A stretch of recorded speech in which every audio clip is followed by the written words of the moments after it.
Hello बच्चों, आज हम लोग जेई और नीट में जो कॉमन टॉपिक्स और इम्पोर्टेंट है उसके बारे में समझते हैं कि इस बार के 2020 के जो जेई और नीट है उसमें कौन से टॉपिक है कॉमन और जो इम्पोर्टेंट है दोनों पेपरों के लिए। और अगर हम बात करते हैं तो हम सबसे पहले बात करेंगे बेटा फिजिकल केमिस्ट्री और इनऑर्गेनिक केमिस्ट्री के अंदर से। तो टॉपिक की एक लिस्ट जैसा कि मैंने यहाँ बनाया है, तो मैं एक बार आप लोगों को बताता हूँ टॉपिक में कितना आप लोगों को करना है और कैसे कैसे समझना है। सबसे पहला टॉपिक है एएमयू और जी यानी एटॉमिक मास यूनिट और ग्राम सिस्टम। इन दोनों सिस्टम के बीच में जो इंटरकन्वर्जेंस होती है, जो एक्चुअली में एटम, मॉलिक्यूल या फिर मोल के बीच में डिफाइन होती है, उस चीज को अच्छे से करना है। उसके बाद हमारा है number of gram atoms. Number of gram atoms अगर हम इन शॉर्ट उसको अदर लैंग्वेज में बात करें तो ये मोल को ही डिफाइन करता है।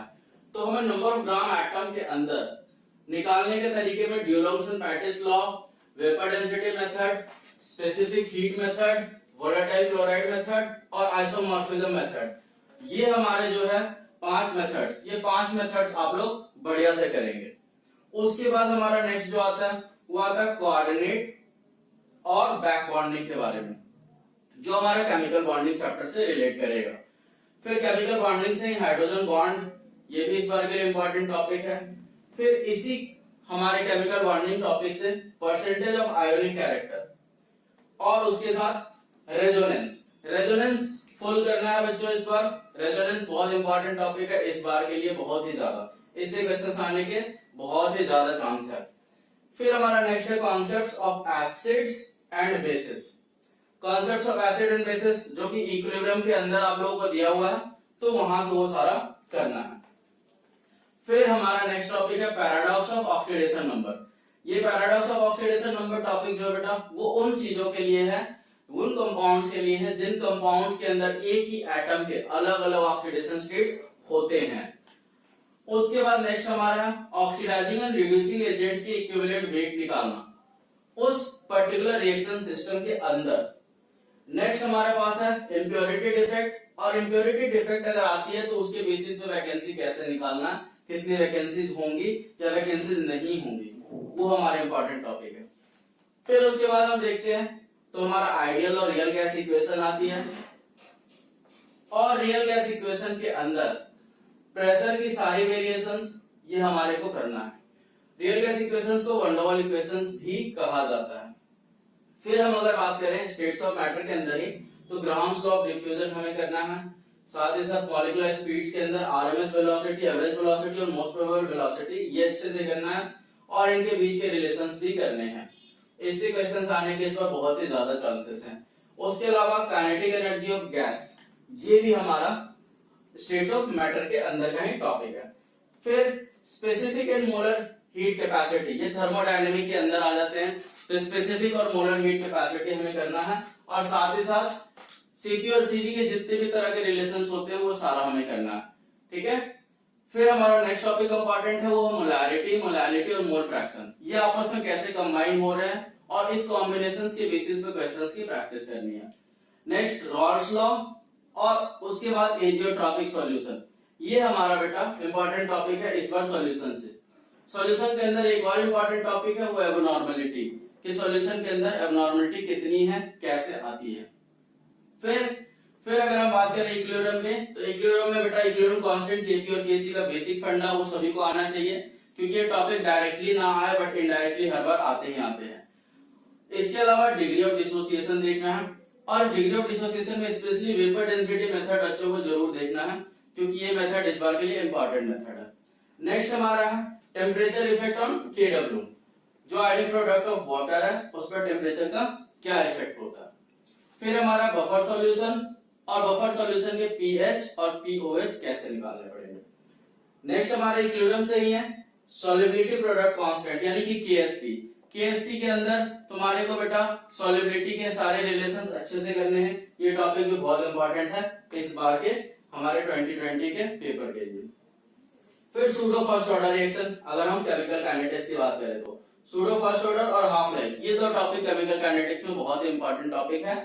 नेक्स्ट हम बात करते हैं अगर सरफेस केमिस्ट्री के अंदर, तो इमल्शंस और एंजाइम कैटालिसिस, ये दोनों अच्छे से करने हैं। इस बार के लिए इन दोनों टॉपिक पे बहुत ज्यादा फोकस करना है, इन दोनों टॉपिक पर हमारे पेपर आने के चांस बहुत ज्यादा है।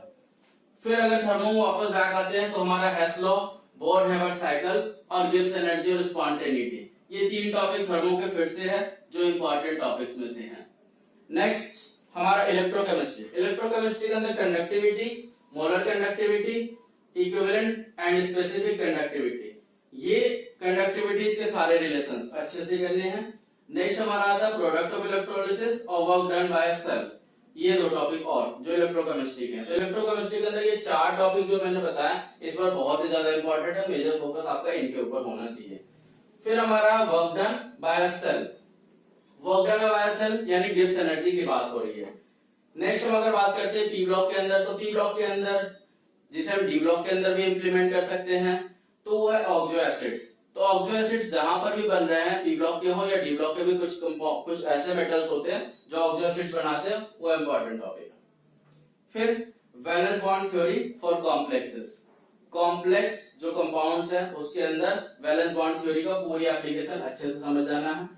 लास्ट हमारा लैंथेनॉइड है और हाइड्राइड्स है।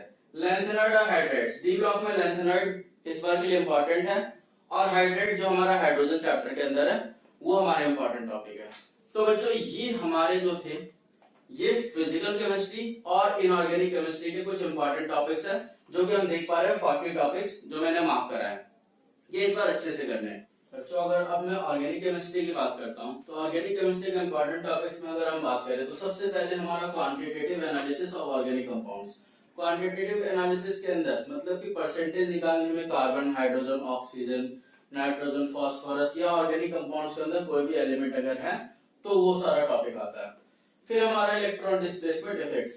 इलेक्ट्रॉन डिस्प्लेसमेंट इफेक्ट्स के अंदर सभी को पता है बेटा कि हमारे चार इफेक्ट्स पढ़ने हैं, inductive effect, electromagnetic effect, hyper conjugation, resonance और मेसोमेरिज्म। तो electron displacement effect, electron displacement effect के अंदर बेटा सभी को पता है कि हमारा inductive effect, electromagnetic effect, hyper conjugation और रेजोनेंस या फिर इसको मेसोमेरिक इफेक्ट भी कहते हैं, ये आते हैं।